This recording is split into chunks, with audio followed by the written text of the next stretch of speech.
you get into arguments with people, you get arrested. That is super bad for your social credit score.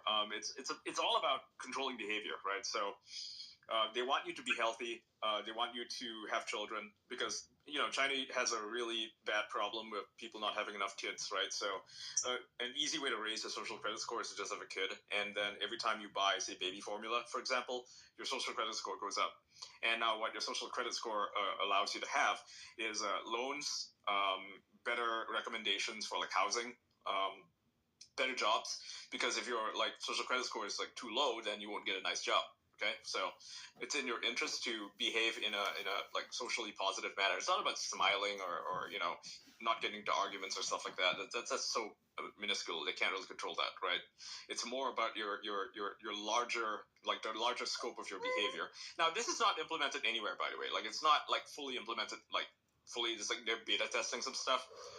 But they haven't really been able to, pin down what is a really good system without, breaking everything, right?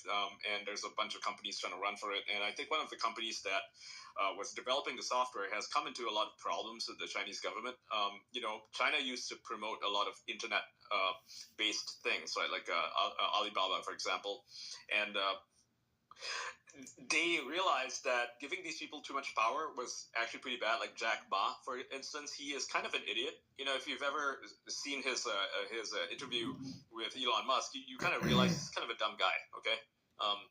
Well, Elon schooled him. Yeah. Right. And so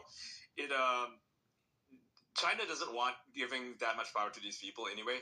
And that's the reason why I don't think they're really going forward with a social credit system. It doesn't seem like it's going to properly work. So I wouldn't see that happening in any in near future. I think maybe in the distant future, like say 20 years or something, they might do something with AI that's related to it. But right now the system just is pretty easy to cheat and it's too easy to like fuck people over. So I don't think they want to do that. Ian, there is a super interesting episode from Black Mirror called Nosedive. It's exactly like social credit system where so there is a woman who desperately tries to boost her points to get certain benefits in society. Yeah, she's just referencing it. Yeah, Adele's just mentioning it. Yeah, I don't really see a system like that working in the near future. You really do need AI algorithm and like algorithms and stuff to calculate your actual behaviors, and it's too easy to cheat, honestly, right? If you can just boost your points by doing a certain thing, I mean, why wouldn't you just do it nonstop, right? If you could raise your points from say 700 and say let's say 1,000 is like the maximum